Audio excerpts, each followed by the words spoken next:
All right, everyone. Thanks for joining me for the Coyote Radio Show and podcast. We just got back from a crazy week in Austin, Texas during South by Southwest. Had so much fun. There's music everywhere. We were invited down by Jason Hendrix, which I now consider a great friend. What a host. What a guy. Been on this great show at the Colton House under Meanwhile in Music. So if you don't already follow that, I got links in the description. Follow their pages, all the social media things.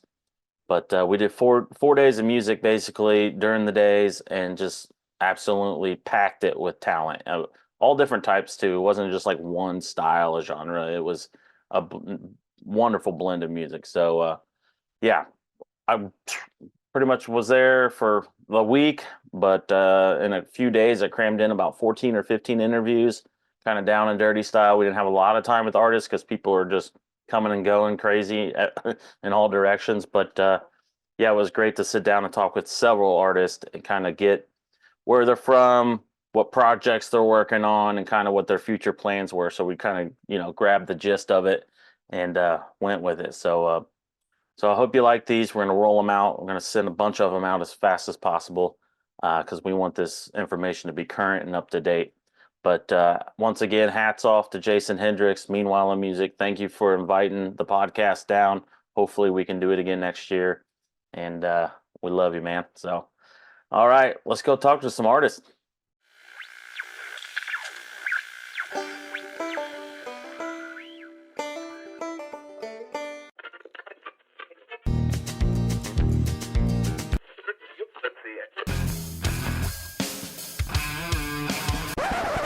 All right, thanks for joining us. Another Coyote Radio Show and podcast. As you can hear, the music's jamming right now. We are at the Colton House in Austin, Texas during South by Southwest. Riley Downing's with us. He just left the stage here recently.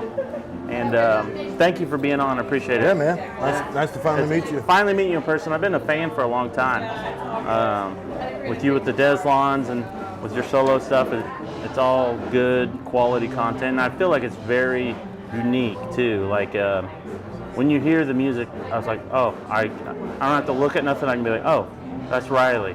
Like I know who you are. And that artists are struggling to find their voice. Yeah. So I might have got mine by ruining it accidentally when I was younger, but yeah. Not knowing exactly how to sing. Just figuring it out on my. Yeah. Well, if you could, man, just kind of take us on that little journey. If you, how you got started into music, where you're from, and how the band started with Deslondes and doing the solo stuff. I'm from north to Kansas City, Missouri, smaller town. And when I grew up, my grandparents would they had lots of Opries in the small towns. So they would go to all these country show Opries that I would go with them to. And at the time, country music was everywhere, but I was like young, coming into music on my own. I didn't want to hear slow love song stuff. I was into just whatever alternative 90s stuff was going on at the time, but you couldn't escape country music anywhere you went. It was everywhere. Yep. And then in high school, I kind of started getting into punk rock, but at the same time, I got into folk and blues at the same time. So I was listening to punk rock on my CD player, and then maybe listening to some old Big Bill Brunsey or Woody Guthrie stuff. Absolutely. So I was never like one genre minded. It's funny you say that because I don't know. I've had over 100 different artists on the show, and the crossover is ridiculous when you really sit down and think about it. Like all of us, when we were younger, we were like punk rock, metal, and all this shit, and then next thing you know, we're like, we love folk music, we love bluegrass, and it's like the same thing. Yeah. In a way. Yeah. In a way, and you can hear it if you really pay attention. A lot of that New Orleans R&B and blues and country stuff, like they're country songs. Like Ernie Cato, a bunch of his songs, very similar to country songs. Just the verse and the chorus, just a little bit different tempo. Right. But anyway, I did all that kind of stuff, and then went to a bluegrass festival for the first time when I was about 15. And at the time, I was into punk rock music. Didn't really care didn't even know that bluegrass. I thought all things were just country. I didn't know that bluegrass and old time and all these different country things were just one thing. But Right.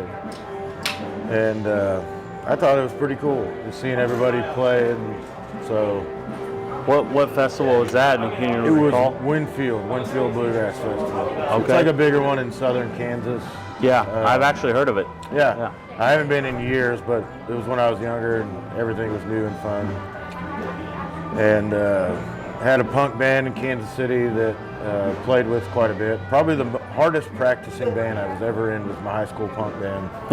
And the only proof we ever existed is one video on YouTube where I'm screaming like a raptor. But I got those too. Man. Yeah. I was in a punk band and I was the front man and I was screaming. We did back and forth. My buddy that couldn't play anything was like, "I'll be the front man." He couldn't sing at all, but we don't really need to. In that music. And then I just had my side singing where I'd take a verse screaming like a raptor or whatever. Yeah. It was more about like the message and the art of it versus like how good it sounded. Yeah, it felt good to just do it. Yeah. It's like therapeutic. It's like, I totally understand that.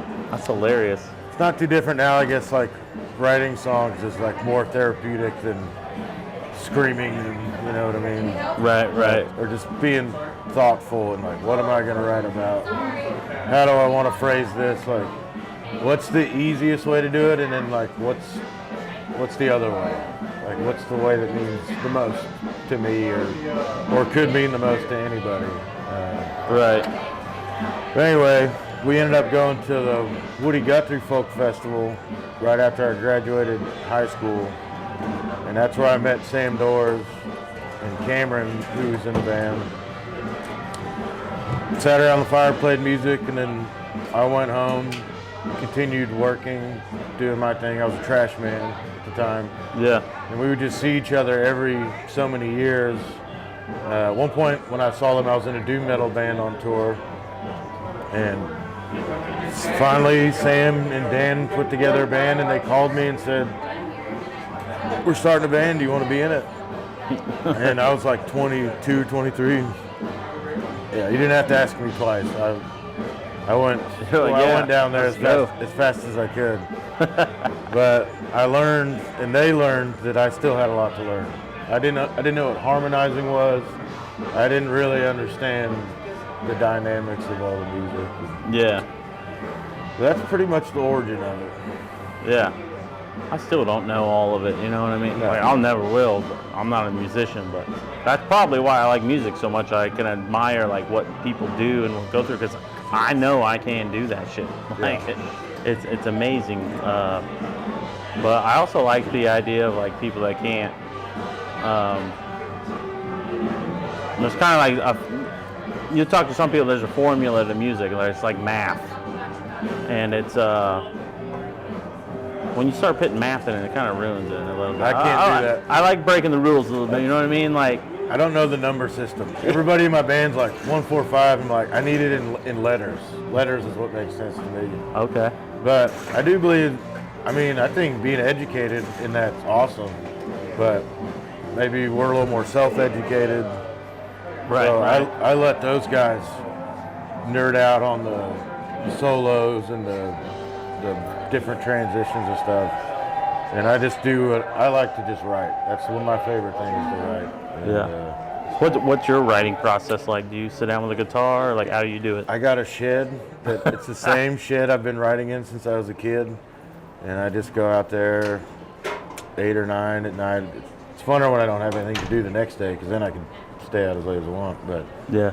I'll bring some beers out there and Just kind of get loose and start writing. Yeah, and sometimes if I'm not in the mood, I'll just listen to music on my headphones until I'm maybe ready. And if I have the time, I try to write, even if it's just one verse and a chorus in a night. That's fine. You did something. And Right. if you do that every day for 2 weeks or 5 days out of those every day, eventually you'll have something. Right. But I like the shed because I can open the back door when the weather's nice. You can hear the frogs and the crickets.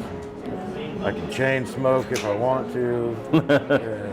Yeah. I don't know. It's just Let's kind of get in the element, my not vibe. really. Yeah. I got a little 8-track digital recorder because I really don't like I don't like screens.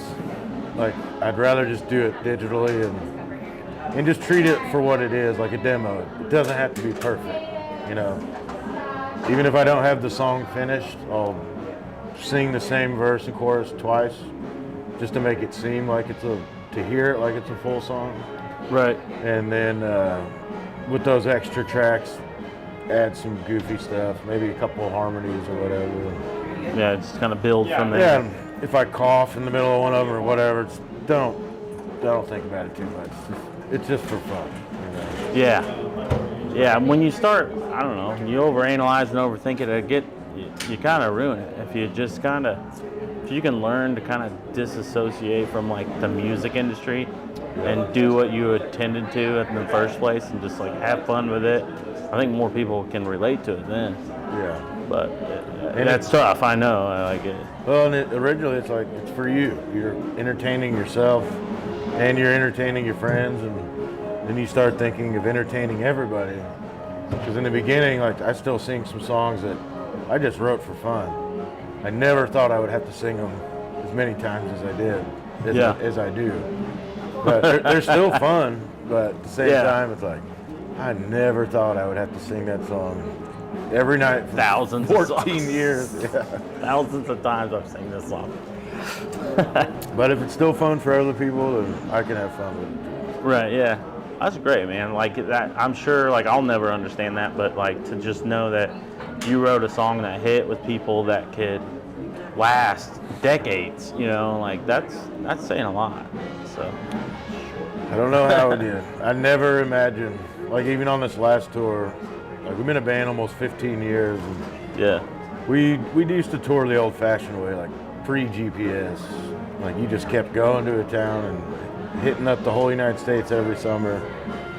And sometimes you played for nobody and this or that, but we just did a tour out west, and there were shows where everybody was singing along.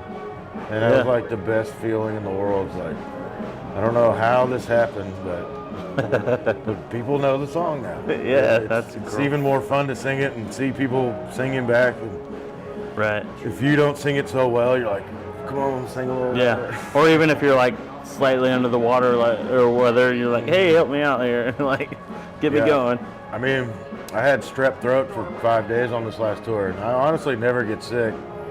I didn't feel sick, but it just hurt to swallow. It was like swallowing glass. Oh, yeah, but luckily, I was still audible. I could still sing, which would have been horrible if we lost our voices and it shuts down everything, you know. Right. But train comes to a halt then. Yeah, we pushed through. We got lucky. So what do we got in the works right now? We're working on new materials, or a record coming out anytime soon, or like what's happening recent? Deslondes just finished a new record. It'll be out sometime probably late summer this year. And then I went out to Kansas with my buddy Grant, who plays upright with Nick Shoulder. Yeah. He ended up getting married and moved to Kansas City, not too far from where his grandparents are from in Kansas, but we hung out this winter, and I wasn't doing anything for like a month or two, and he kind of was like, come on, man, let's go out to Lebo, Kansas, and just see what happens. And so we did. We went out and made some demos for the solo stuff. Yeah. And it was a lot of fun. Like, Grant is just an amazing musician, and he took a lot of time and care, just helped me make some demos. I didn't have as much new stuff as I liked, just because I hadn't had the right, couldn't go sit in the shed. It was the middle of winter. Too cold out there. The shed is where I do my writing. Get one of those little propane heaters out there going, man. It's one of those metal dome looking sheds. Okay. But yeah, I should. But anyway, he took me out there, and we ended up with some fun demos. And I think that whenever I do make the next solo record, he'll be a big part of it. Yeah. That's great, man. I'm glad you're out there making music. It goes a long way. It really does. And I'm happy to hear some new Deslondes coming out too, for sure.